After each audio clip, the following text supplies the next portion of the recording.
Got it, got it, got it ya. Slideshow. Oke.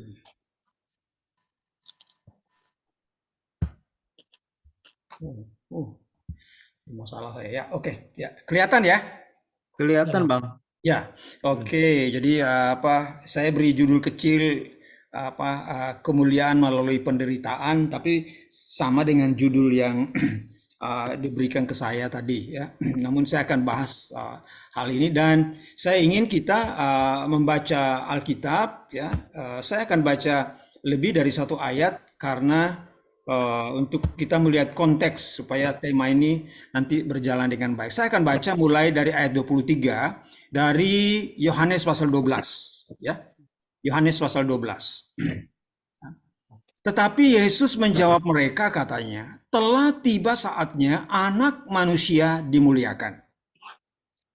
Aku berkata kepadamu, sesungguhnya jikalau biji gandum tidak jatuh ke dalam tanah dan mati, ia tetap satu biji saja. Tetapi jika ia mati, ia akan menghasilkan banyak buah. Barang siapa mencintai nyawanya, ia akan kehilangan nyawanya. Tetapi barang siapa tidak mencintai nyawanya di dunia ini, ia akan memeliharanya untuk hidup yang kekal.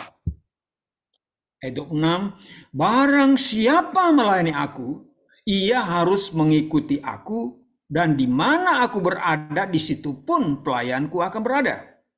Barang siapa melayani aku, ia akan dihormati Bapa. Sekarang jiwaku terharu dan apakah yang akan kukatakan, Bapa selamatkanlah aku dari saat ini? Tidak. Sebab untuk itulah aku datang ke dalam dunia ini, ke dalam saat ini. Bapa, muliakanlah namamu, maka terdengarlah suara dari surga. Aku telah memuliakannya dan aku akan memuliakannya lagi. 9. Orang banyak yang berdiri di situ dan mendengarkannya berkata bahwa itu bunyi guntur. Ada pula yang berkata seorang malaikat telah berbicara dengan dia. Jawab Yesus, suara itu telah terdengar bukan oleh karena aku, melainkan oleh karena kamu. Sekarang berlangsung penghakiman atas dunia ini.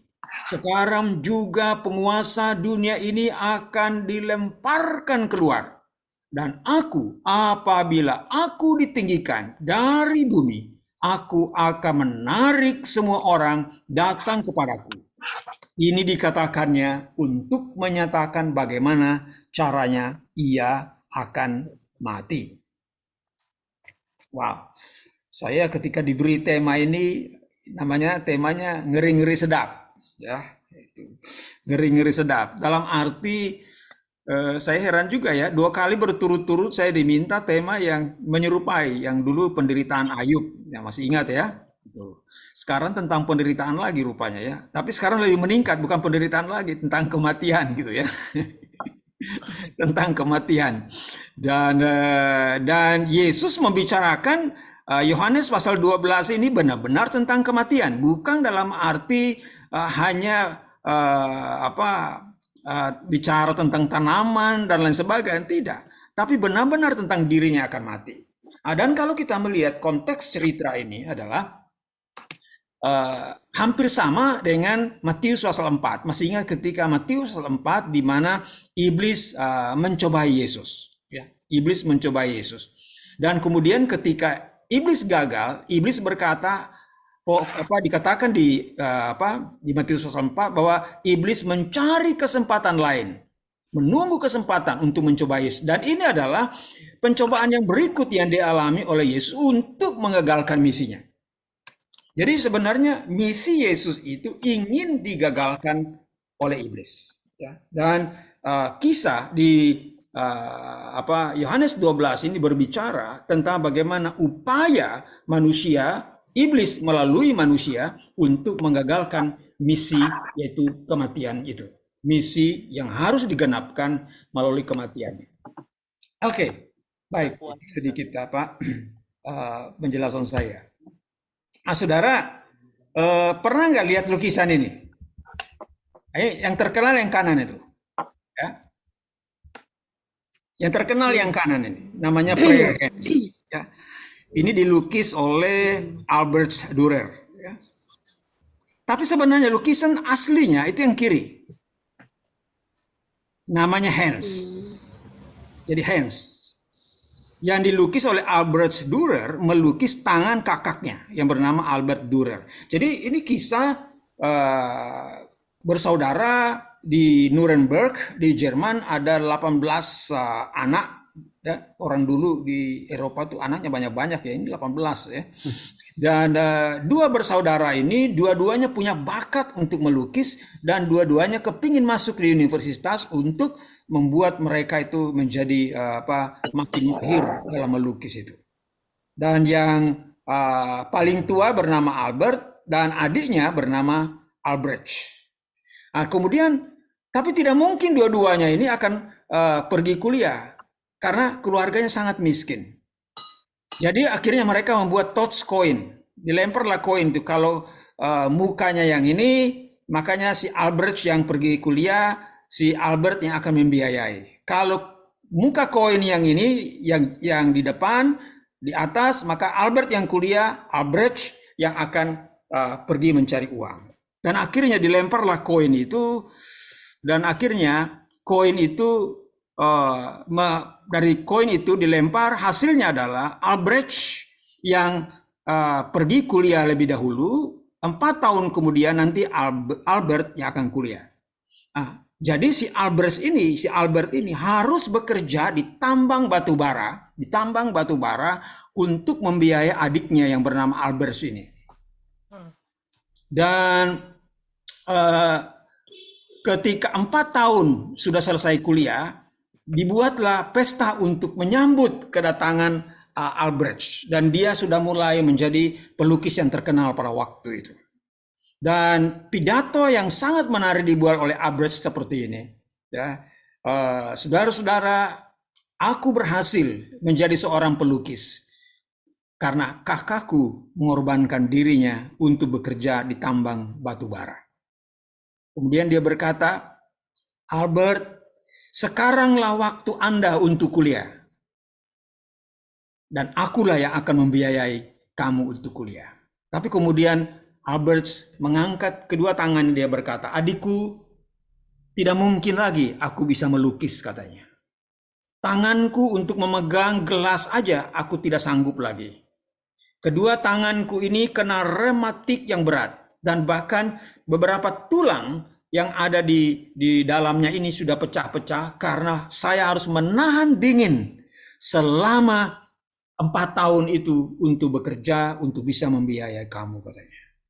Dan Albert menangis sambil berkata begitu. Dia mengangkat tangannya, dia menunjukkan tangannya yang sudah kaku. Dia tidak mungkin lagi menjadi seorang pelukis. Dan tapi dia mengatakan, aku tidak menyesal karena aku melakukan ini, karena aku mengasihi engkau adikku. Dan Albert melihat kakaknya mengangkat kedua tangan ini, akhirnya dia punya ide untuk membuat sebuah lukisan. Gambar aslinya ini dia warnanya, yaitu gambar batu bara, warna batu bara. Kenapa warna batu bara? Karena ini menggambarkan Albert ini bekerja di tambang batu bara. Dan tangannya menjadi kaku, rusak, oleh karena dia harus bekerja membanting tulang, mengorbankan dirinya karena cinta kepada adiknya, dan supaya adiknya bisa selesai kuliah. Jadi pengorbanan dialah yang menyebabkan pelukis yang terkenal yang bernama Albrecht Dürer ini ada. Dan lukisan ini menjadi salah satu lukisan yang paling terkenal di dunia.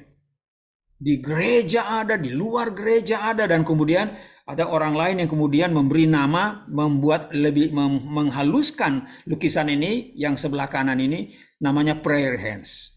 Padahal nama aslinya ini Hands. Itu tangannya siapa? Tangannya Albert Dürer yang kaku itu, yang melambangkan kekakuan ini terjadi, kerusakan tangan ini karena cinta kasih sang kakak kepada adiknya. Nah, saudara, sebenarnya itulah yang dibicarakan di dalam Yohanes pasal 12 ini. Jadi tidak ada pilihan lain bagi Yesus kecuali dia harus mati. Karena jika dia tidak mengorbankan dirinya, maka tidak akan ada keselamatan manusia. Jadi saudara, kita melihat ya di ayat 20 sampai 27 ini kita melihat bagaimana rencana manusia dan rencana Allah. Orang-orang ingin menyelamatkan Yesus. Itu orang-orang Yunani. Mereka melihat Yesus sebagai seorang manusia, sebagai seorang ahli filsafat yang perlu diselamatkan. Ya. Di ayat 23 manusia, tapi manusia tidak dapat mengagalkan rencana Allah. Karena mereka sedang berhadapan dengan manusia Allah yang bernama Yesus itu. Manusia tidak bisa mengagalkannya. Dan di ayat 24 inilah ayat yang kemudian menjadi kunci yang kita sebutkan tadi. Bahwa kemuliaan itu diperoleh karena pengorbanan. Jadi kemuliaan itu diperoleh karena pengorbanan. Dan disinilah Yesus mengatakan ayat 24 tadi, ayat 24 yang menjadi tema kita kali ini. Bahwa tidak akan ada buah yang dihasilkan jika tidak ada kematian. Dan dalam konteks Yohanes 12, tidak akan ada keselamatan manusia jika Yesus tidak mati. Kira-kira seperti itu. Itu yang dimaksudkan di ayat yang ke-24 ini. Dan kalau kita membaca misi dimanapun juga, tidak akan ada pertobatan, keselamatan, baik itu pribadi maupun bangsa jika tidak ada pengorbanan. Saudara-saudara yang berasal dari Tapanuli, orang-orang Batak, itu kalau Nomensen tidak berkorban, maka saya tidak tahu orang Batak nasi akan seperti apa sampai saat ini. Seandainya dulu misalnya Lehman bersaudara itu tidak mau mengorbankan diri dan kemudian mati terbunuh oleh karena memberitakan Injil kepada orang-orang Batak, mungkin Nomensen tidak akan datang ke Tapanuli. Dan akibatnya apa yang terjadi? Orang-orang Batak, kita tidak tahu nasibnya akan seperti apa. Tapi pengorbanan Lehman, pengorbanan Nomensen yang membawa kemuliaan bagi orang-orang Batak saat ini. Keselamatan bagi orang-orang Batak saat ini. Jadi ini relasi yang kita lihat tadi. Mempelajari ini saya tadi ini sambil menunggu tadi ya 30 menit saya membaca sebuah riwayat hidup seorang misionaris di Tiongkok yang bernama David Edeney. Saya ketemu beberapa kali orang ini ya. Dan bahkan pendeta Stephen Tong mengatakan ini orang yang paling rendah hati di seluruh bumi katanya. Yang pernah ditemui itu kata pendeta Stephen Tong ya. Ini orang yang paling rendah hati ya. Nah, dia lama menjadi misionaris di Tiongkok. Dan ketika orang misionaris lain memberi fokus kepada kelompok-kelompok tertentu, David Edeney justru memberi fokus kepada orang-orang muda di gereja dan juga mahasiswa-mahasiswa di kampus dan melakukan pemuritan yang sangat masif di mana-mana. Dia mengajak banyak orang Kristen, banyak pemimpin-pemimpin gereja untuk melakukan pemuritan. Mereka tidak tahu bahwa akan datang saatnya nanti komunis berkuasa. Partai komunis memang sudah ada pada waktu itu. Tapi mereka tidak tahu bahwa tahun 49 akan terjadi revolusi yang akan besar. Di mana gereja akan ditutup, orang Kristen akan dibunuh, orang Kristen akan dipenjarakan, dan lain-lain sebagainya. Kemudian apa yang terjadi? Saudara, ketika komunis benar-benar berkuasa, semua gereja ditutup. Dan banyak orang Kristen dipenjarakan, bahkan dibunuh. Dianiaya dan lain-lain sebagainya. Nah, dia oleh orang-orang Kristen di Tiongkok itu disuruh keluar dari Tiongkok karena kalau tidak melalui dialah akan ketahuan nanti siapa-siapa orang Kristen itu. Jadi dia akhirnya mengungsi ke Hong Kong dan kemudian ke Singapura. Dia mendirikan sekolah di mana saya sekolah itu ya, Discipleship Training Center gitu ya. Jadi saya kuliah dulu di situ dan itu didirikan oleh David Edeney. Nah, dan saudara, ketika Deng Xiaoping membuka Tiongkok. Akhirnya dia masuk kembali untuk menemui orang-orang yang pernah dia bimbing dulu di kelompok-kelompok pemuritan, di kelompok-kelompok kecil. Dan ternyata apa yang terjadi, saudara? Ya, gereja-gereja di bawah tanah, kelompok-kelompok Kristen yang baru, yang bertumbuh kembang luar biasa, dipimpin oleh orang-orang yang dulu dibimbing oleh dia di kelompok-kelompok kecil itu. Pemimpin-pemimpin Kristen yang di bawah tanah, ketika mereka juga di penjara, ketika mereka ada di desa, ketika ada di kamp-kamp konsentrasi, mereka terus memberitakan Injil, terus membina. Kenapa? Karena mereka dimuridkan dengan sangat baik sekali. Makanya saya selalu mengatakan bahwa salah satu poin kenapa pemuritan itu perlu dilakukan itu adalah untuk mengantisipasi penderitaan, masa penganiayaan. Dan di Tiongkok itu, andaikan David Edeney dan kawan-kawan tidak melakukan pemuritan pada waktu itu, kita nggak tahu apa yang terjadi dengan gereja di Tiongkok. Jadi tumbuh kembangnya gereja di masa sulit itu karena ada orang-orang yang dulu dimuridkan di gereja-gereja dan lain sebagainya. Dan ketika dia berkunjung dan dia menceritakan bagaimana buah-buah pelayanan kepada orang-orang muda itu. Jadi inilah sebenarnya yang dimaksudkan oleh Yesus ya di Yohanes pasal 12 ini. Jadi harus ada sesuatu yang dikorbankan untuk menghasilkan sesuatu. Kemudian di ayat 28 sampai 30 ya, Allah Bapa dimuliakan melalui Kristus dan Allah Bapa dimuliakan untuk umat manusia. Ya, oke, saya tidak banyak berbicara tentang hal ini. Kemudian kita melihat di tujuan pemuliaan Yesus. Dikatakan dalam 31-36 bahwa pengorbanan Kristus untuk keselamatan semua orang. Kristus memberi kesempatan kepada semua orang untuk mempercayai dia. Oke, saya tidak bahas banyak ya. Nah, sekarang supaya nanti lebih banyak diskusi ya. Sekarang saya akan masuk di kesimpulan dan penerapannya. Nah, saudara, sebenarnya kalau kita melihat melalui pengorbanan Kristus, maka ada yang disebut dengan namanya hidup baru Kristiani. Hidup baru Kristiani itu disebut dalam Galatia 2:19b 20. Itu ada lagunya itu, ya. Aku telah disalibkan dengan Kristus, namun aku hidup.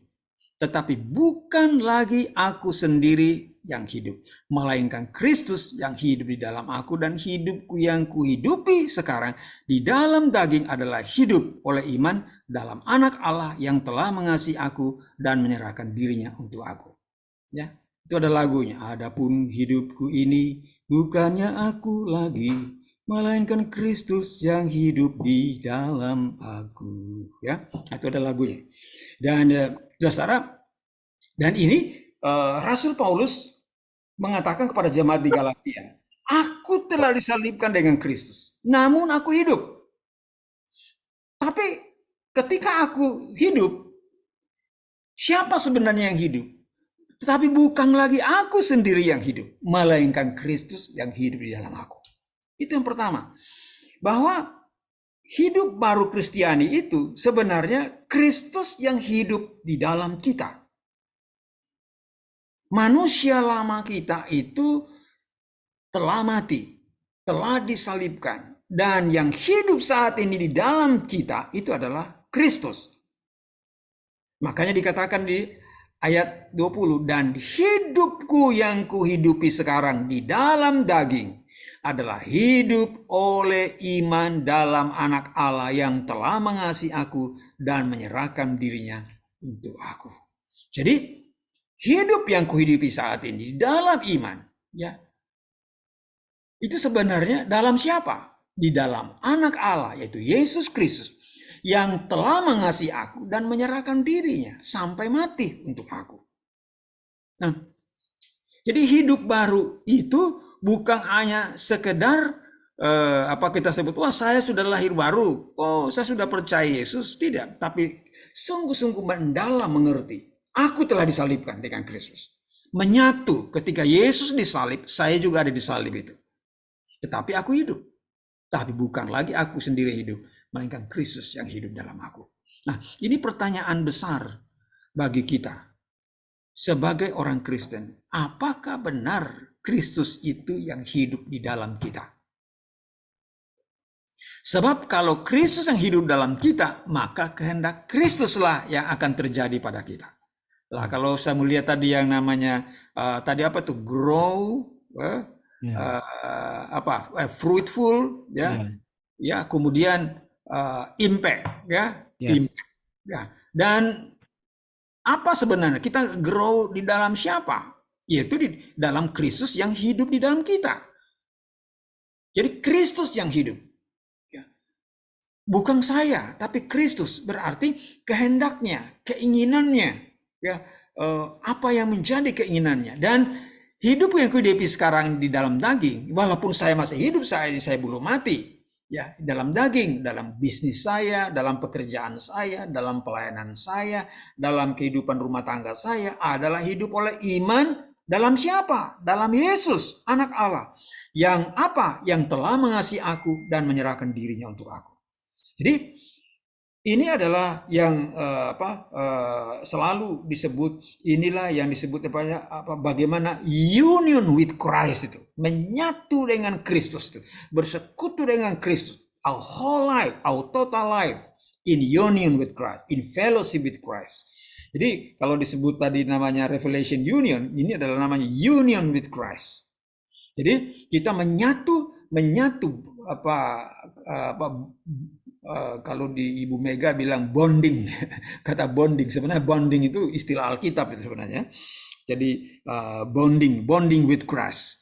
Jadi kita menyatu dengan Kristus. Jadi segala keinginannya, segala kehendaknya dan lain sebagainya. Pertanyaannya kan sederhana untuk kita. Kalau kita mengevaluasi usaha kita, pekerjaan kita, rumah tangga kita, apakah benar Kristus yang benar-benar yang memerintah? Kristus yang benar-benar kehendak Kristus yang kita laksanakan? Apakah keinginan Kristus yang kita laksanakan? Apakah culture-nya Kristus, yaitu yang mengasihi dan yang mengampuni itu ada dalam diri kita, dan lain sebagainya. Jadi ini hidup baru Kristiani itu, ini kita menilai dari Galatia 2 ayat 19b dan 20.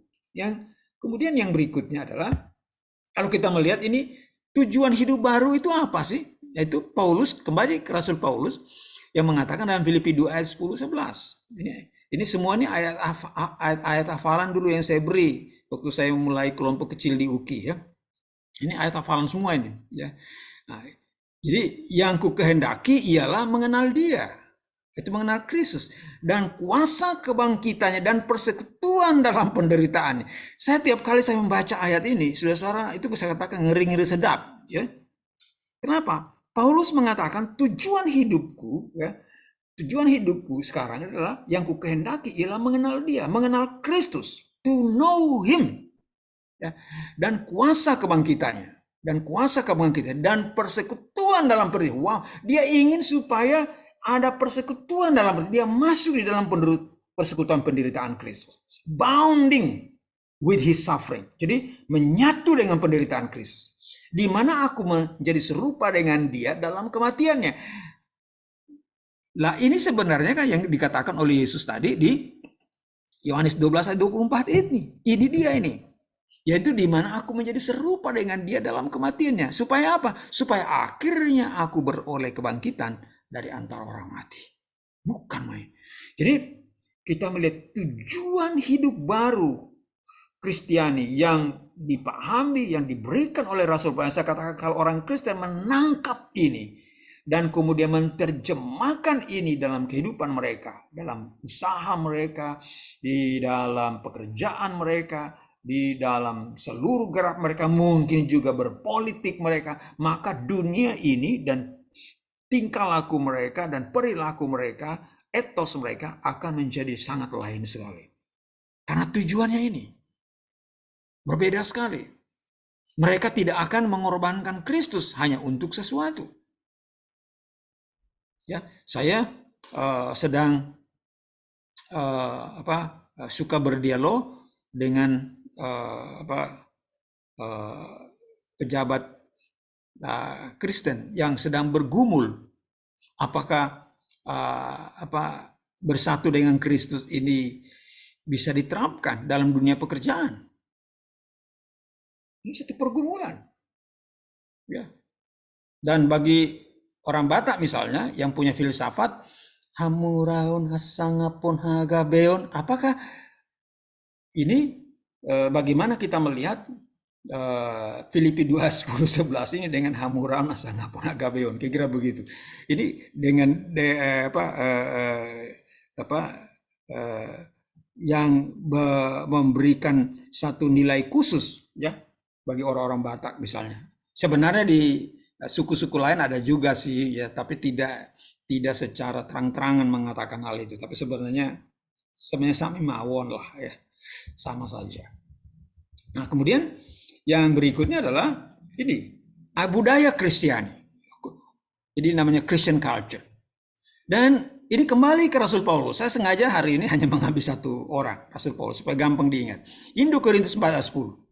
Coba perhatikan ayat ini. Kami, nah ini dia ini. Ini baca berkali-kali ayat-ayat saya beri ini ya. Ini ayat 2 Korintus 4:10 ini. Kami senantiasa membawa kematian Yesus dalam tubuh kami. Wow. Supaya kehidupan Yesus juga menjadi nyata di dalam tubuh kami. Jadi kami ya senantiasa membawa kematian Yesus dalam tubuh kami. Ya. The death of Jesus we carry in our body. Jadi sehingga supaya kehidupan Yesus juga ya, sehingga kehidupan Yesus juga menjadi nyata di dalam tubuh kami. Jadi artinya adalah kematian Kristus itu sungguh kita hayati dengan sedalam-dalamnya.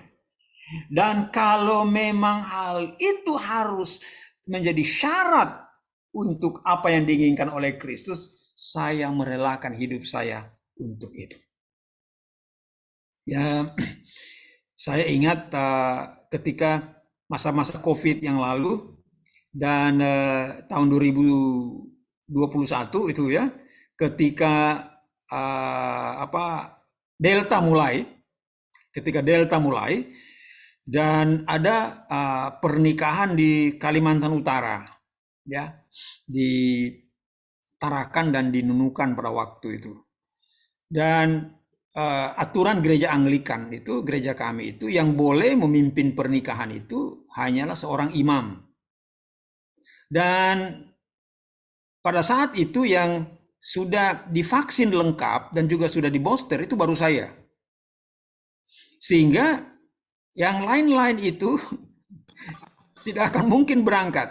Sehingga saya lah yang ditugaskan untuk pergi ke sana. Padahal dalam kondisi Delta itu mulai mengganas. Dan ketika saya konsultasi dengan ini, anak saya mengatakan, kenapa harus papa? Ya. Dan ada teman-teman mengatakan, kamu itu sudah tua. Saya baru sadar saya sudah tua gitu ya. Ya, jadi 2021 tuh umur saya 65 gitu ya. Kamu tuh nggak muda lagi, kok nekat mau pergi gitu ya, dan lain sebagainya. Tapi saya berpikir, ini kalau saya tidak pergi, maka siapa yang akan memimpin pernikahan itu? Jadi akhirnya saya ya memberikan hidup saya, berdoa, dan akhirnya saya berangkat. Pulang, kemudian ada lagi tugas ke Surabaya. Harus memimpin perjamuan kudus di Surabaya. Dan Anglikan yang boleh memimpin kan imam juga ya. Jadi saya lagi yang ke sana. Pulang dari Surabaya, saya kena COVID yang Delta itu. Ya, saya dan istri saya ya. Jadi rumah kami menjadi rumah COVID ya. Dan kita tahu teman-teman kita banyak yang berguguran pada saat Delta itu ya. Jadi dan itu risiko yang harus yang kita harus bawa dan lain sebagainya. Ya. Saya masih ingat juga pada saat COVID itu mulai mengganas juga awal 2021 itu ada satu orang yang meninggal dan tidak ada yang gerejanya tidak bisa menguburkan. Karena pendetanya tidak ada yang berani menguburkan. Akhirnya saya yang dihubungi.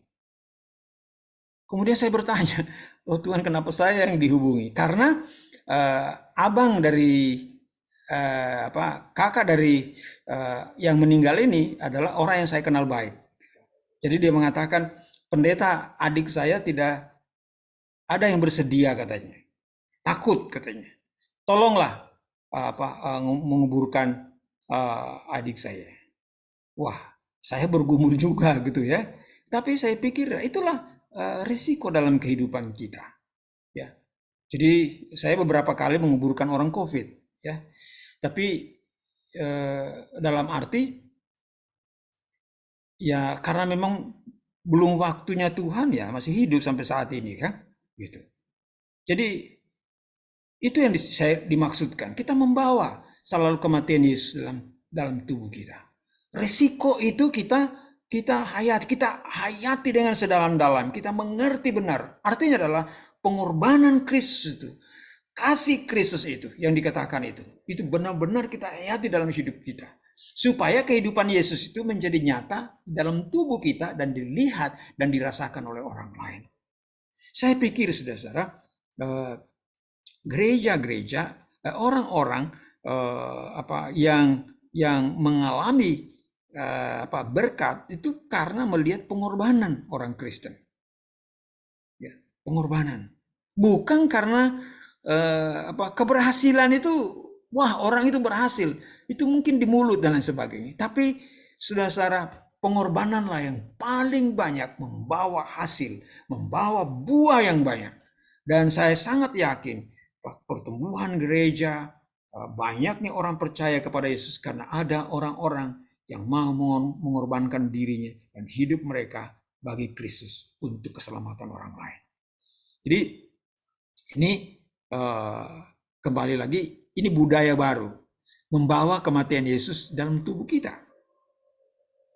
Supaya kehidupan Yesus itu menjadi nyata dalam tubuh kita. Jadi kelihatan kalimatnya ini sederhana, but it's not easy.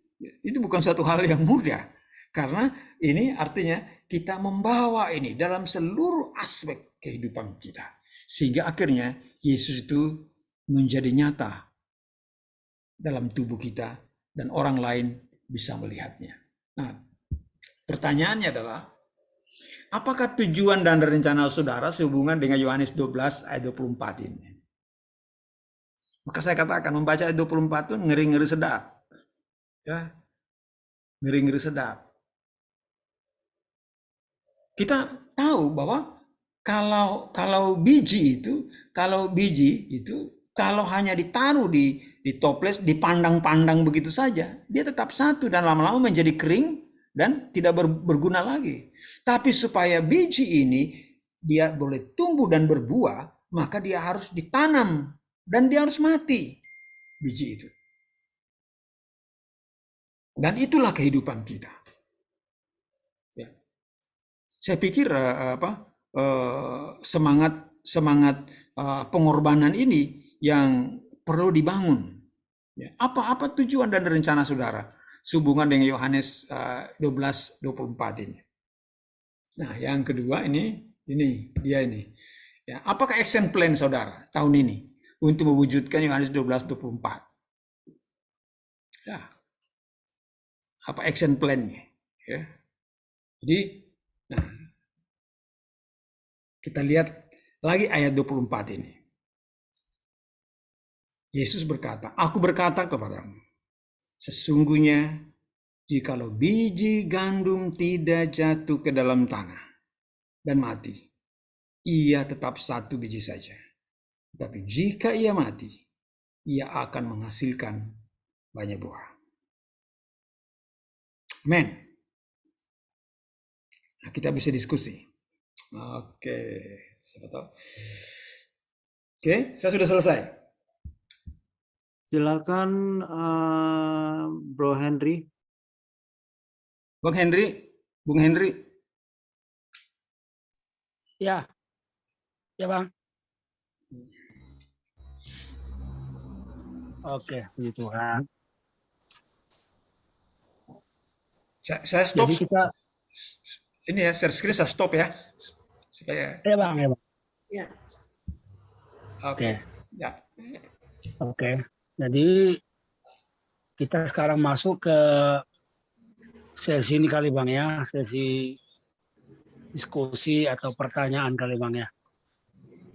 Jadi saya pikir saya kasih kesempatan dulu untuk sesi yang pertama ini, ya 2 orang lah yang coba mungkin menanggapi apa yang Bang Agustinus tadi sampaikan, 2 hal tadi itu untuk bisa menjawab seperti itu. Saya persilakan kepada kakak dan abang. Jadi langsung Ya, tanya, maaf. saya langsung jawab ya, supaya jangan saya lupa ya. Ya Bang, ya Bang. Oke. Langsung interaktif aja ya. Langsung silakan Kak Yeni. Ya,